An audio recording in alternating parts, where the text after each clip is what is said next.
Bypass surgery हो गई तो हम करैला तो रहना है बात ठीक बात। धन्यवाद आयोजक सेवालाल जी, हमारे साथी इलाहाबाद से चल के आए डीडीओ साहब श्री बंशीधर सरोज जी जो इसी गांव में हैं, वरिष्ठ अधिवक्ता श्री अमरनाथ सरोज जी, श्री मुरलीधर शास्त्री जी, श्री रतनलाल यादव जी,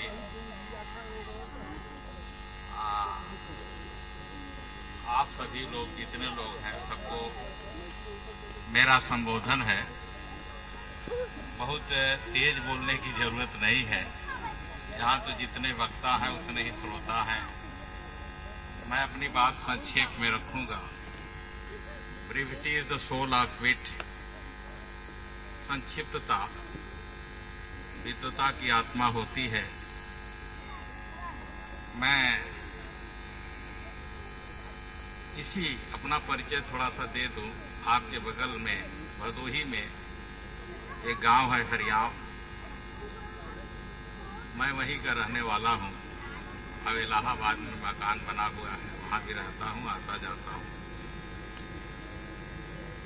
भदोही का नाम लेने पर एक बात याद आती है कि भदोही कालीन के लिए बहुत प्रसिद्ध है। कालीन इंडस्ट्री, कालीन उद्योग, और भदोही जनपद में कालीन लगभग पिछले 300-400 वर्षों से यह आसपास के क्षेत्रों के लोगों को रोजगार का साधन बना है। मैं अभी एक किताब पढ़ रहा था।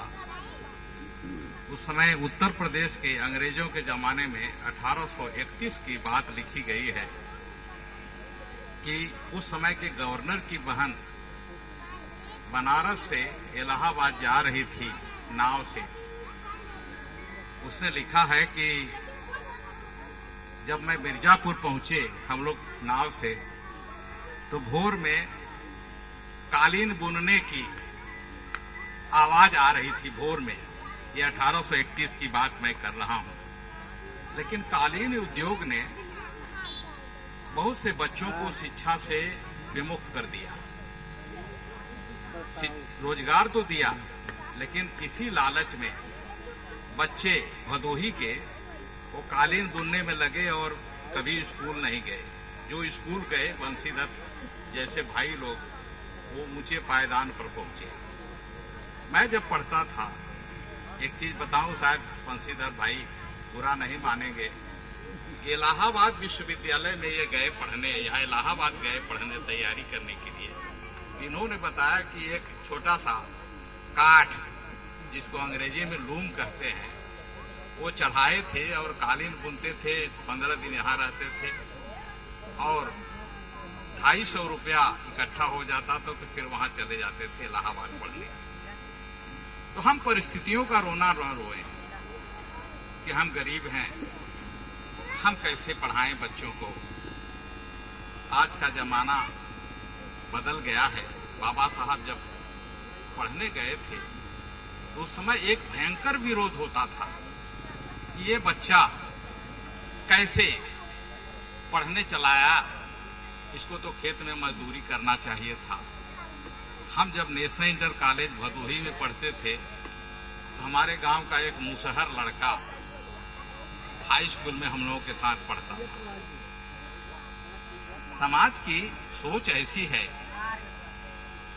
कि जब लोग जान गए कि ये तो मुसहर जात का है तो कहते अब नहीं अब हुआ। तो सोच इस तरह की थी। वह हाई स्कूल नहीं पास कर पाया। ऐसे टीचर्स थे जो उसको बेइज्जत किए, मारे। एक ऐसे अध्यापक थे जिसका नाम नहीं लेना चाहूंगा। एक धोबी जात के बच्चे को कहते थे कि जब तक मैं इस क्लास में रहूं तब तक तुम श्यामपट से पीछे, माने दूसरी तरफ मुंह करके खड़े रहना, देखना नहीं इधर। एक भय पैदा करते थे। आज तो उस तरह की स्थिति नहीं है। जिस जमाने का विद्यार्थी हूँ, उस जमाने में अगर कोई अंग्रेजी का एक वाक्य अनुवाद कर देता था अंग्रेजी में, हिंदी का अनुवाद कर देता था तो वाह वाह होता। इंग्लिश मीडियम के स्कूल नहीं थे, सब प्राइमरी के थे और टीचर्स उस समय के जो अध्यापक थे बहुत रेगुलर थे, आते थे, पीटी होती थी, पढ़ाई होती थी। उस समय के कॉलेज से चाहे विश्वविद्यालय के जो लड़के निकले वो एक प्रकार से भले ही रोजगार न पाए, भले ही सरकारी नौकरी न पाए हों, लेकिन वो इतनी उनके अंदर शारीरिक ताकत थी कि खेत में भी काम कर सकते थे। बाबा साहब अंबेडकर 3 बातों को कहते थे। उनका एक मंत्र था, शिक्षित बनो। शिक्षित बनो का मतलब सिर्फ साक्षर मत बनो, संगठित रहो और संघर्ष करो। मैं उच्च शिक्षा में लगभग 30-40 वर्ष से हूँ, अब रिटायर हो चुका हूँ। और जब मैं बाबा साहब के साहित्य को नहीं समझ पाया तो मैं बच्चों से और महिलाओं से क्या आशा करूं कि आप बाबा साहब को कितना समझते हैं। बाबा साहब ने क्या कहा? वो कहते थे कि जीवन बहुत लंबा नहीं होना चाहिए, महान है। बाबा साहब कहते थे जीवन महान होना चाहिए।